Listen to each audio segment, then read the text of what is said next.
सब्जी भिंडी की, महीनों तक खाते रहे। उस समय बरसात में साधन नहीं होते थे, तो मेरे को ध्यान आता है कि अपना ये जो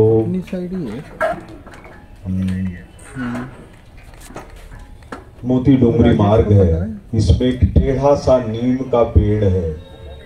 इसके नीचे 5 घंटे खड़े रहे बरसात में, क्योंकि कहीं छाया की व्यवस्था नहीं थी और कवरेज करने जाना था। तो अपनी रोड की हम लोगों ने बराबर वाला मकान है ना जो बना हुआ, जो हमारे यहाँ बहुत से भाई बैठे हैं, हरिओम जी बैठे हैं क्या, ये अलवर के संवाददाता थे पत्रिका के। कितनी गरीबी, कितने अभाव, कितने इसके अंदर हमारे पत्रकार साथियों ने काम किया है, हंसते हुए। वो हिंदुस्तान की पत्रकारिता में कहीं भी संभव नहीं है, कहीं भी संभव नहीं है। और इसके बाद स्वाभिमान को कायम रखना ये बहुत बड़ी बात है। लोग आरोप लगाते रहते हैं, किसी के ऊपर कोई, किसी के ऊपर कोई, किसी के ऊपर कोई। आप बताइए, कोई भी व्यक्ति आरोप से बचा है क्या?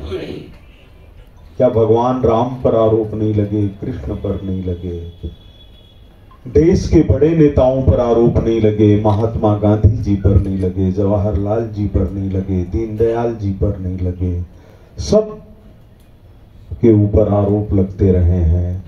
लेकिन आरोप लगते रहने के बावजूद भारत माता खुशी से स्वाभिमान पूर्वक विश्व में ऊंचाइयां लेकर आगे बढ़ रही है, तो उसमें बहुत बड़ा श्रेय हमारे पत्रकार साथियों को। जब रिजल्ट आया जिस दिन, उसी दिन एक ने पता नहीं क्या बात कही, बोले पत्रकारिता के अंदर तो भ्रम है। मैंने कहा किसी अखबार ने आज छापा है क्या कांग्रेस को बहुमत मिला है? भ्रम कहा है?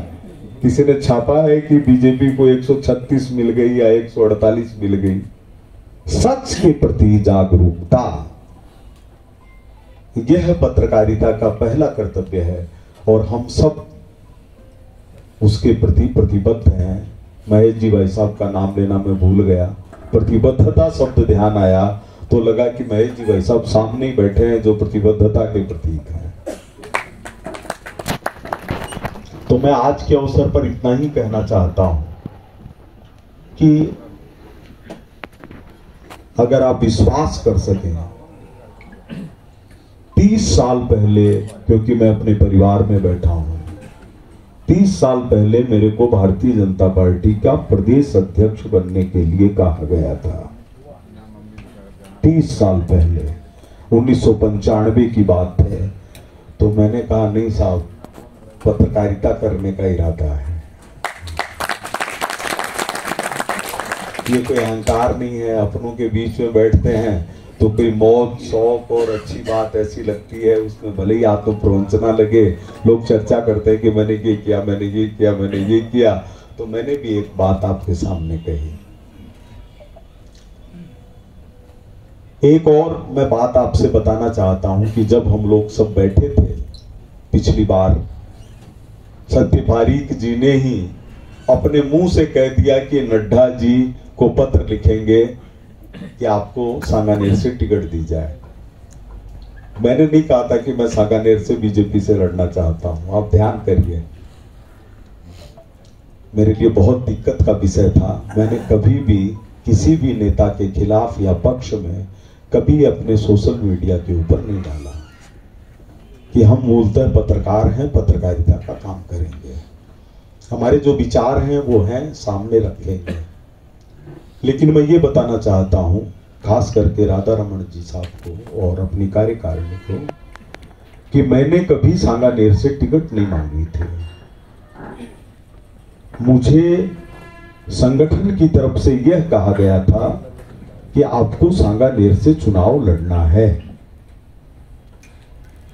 तो उसमें कौन दूसरा मांगता है, कौन तीसरा मांगता है, इसका कोई अर्थ नहीं था, क्योंकि मुझे कहा गया था। मैंने कब मना किया? मैंने कहा देखिए मैं लोकसभा का चुनाव लड़ना चाहता हूं।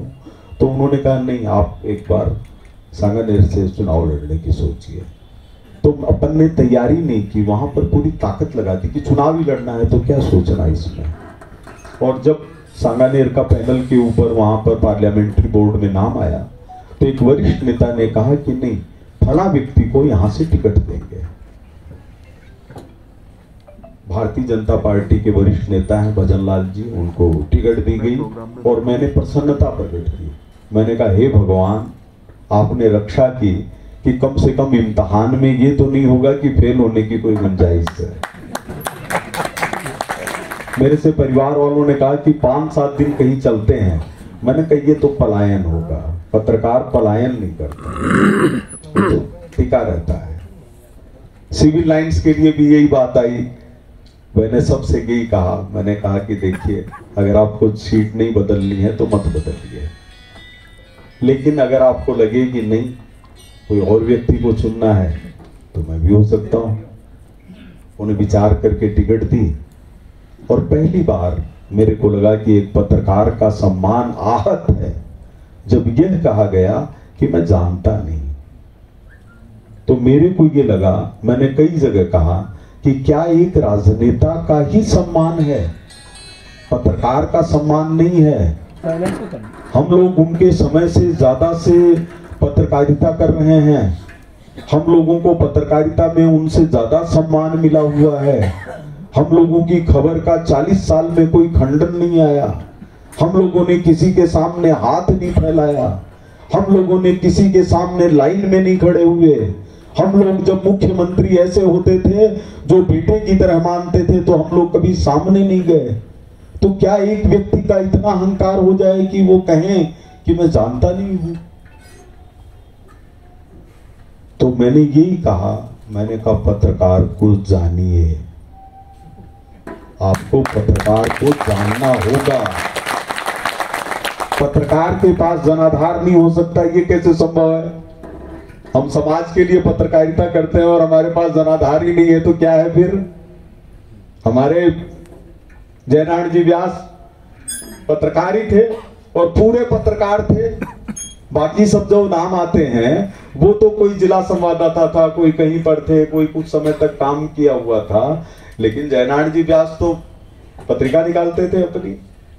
तो भाई साहब के सामने मैं उस विगत में नहीं जाना चाहता क्योंकि कोई भी चीज गलत हो सकती है मेरी, लेकिन मेरा ये निवेदन है कि जब ये कहा गया कि मैं जानता नहीं तो मेरे अंदर का पत्रकार आहत हुआ।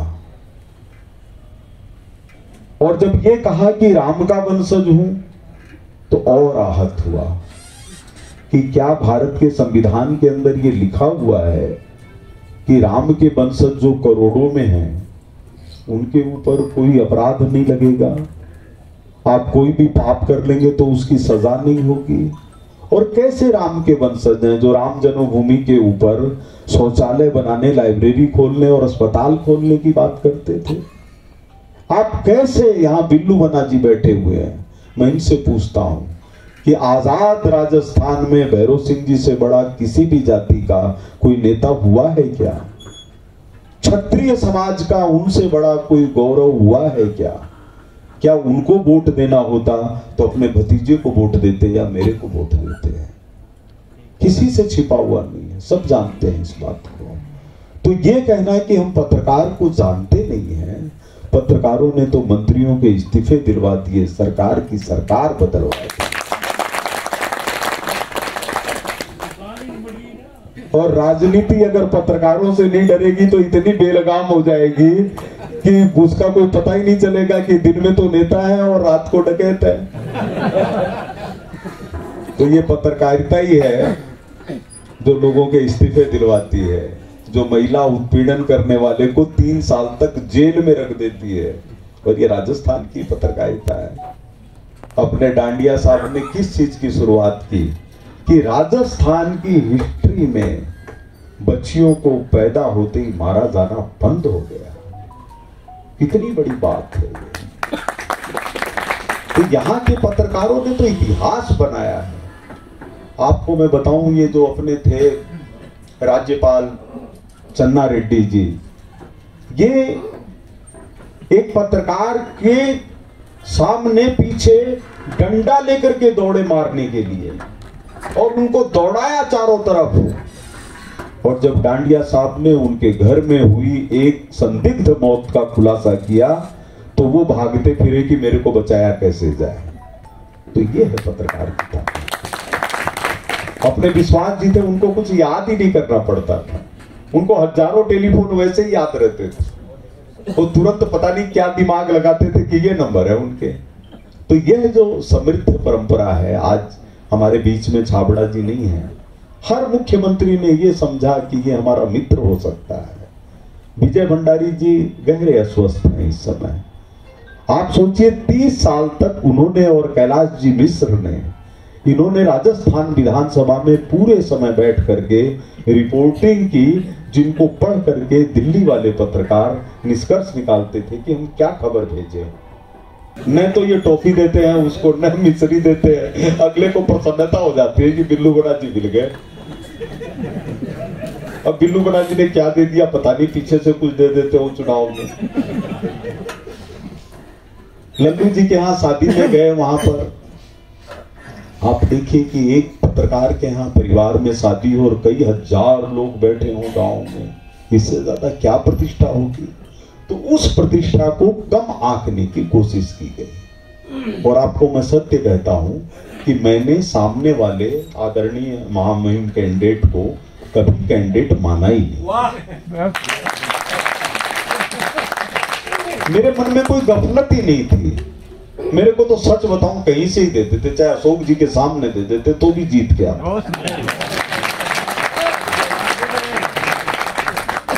उसका कारण है हम बेदाग लोग। मैं तो हमेशा मुस्कुराता रहा, महिलाओं के पैर छूता था तो वो कहती थी थे जीत का ओला। किसी ने कहा ही नहीं। तो आप बताइए कैसे परिणाम बदल सकता था। तो मैंने दोनों को कहा, मैंने कहा देखिए लड़ाई मत करिएगा, विवाद मत करिएगा, जो भी होना होगा हो जाएगा।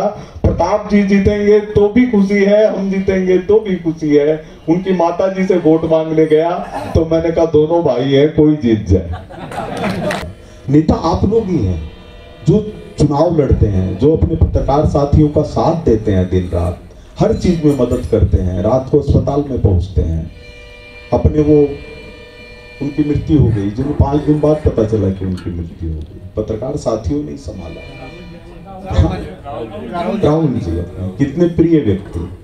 तो अपने को मिलकर के ऐसी भूमिका बनानी है कि ये लोग पत्रकारों पर क्यों आरोप लगाते हैं, क्या कमी है कि हम गरीब हैं, इसके अलावा और क्या कमी है कि आरोप लगाते हैं, क्या हमारे पास उतने साधन नहीं है।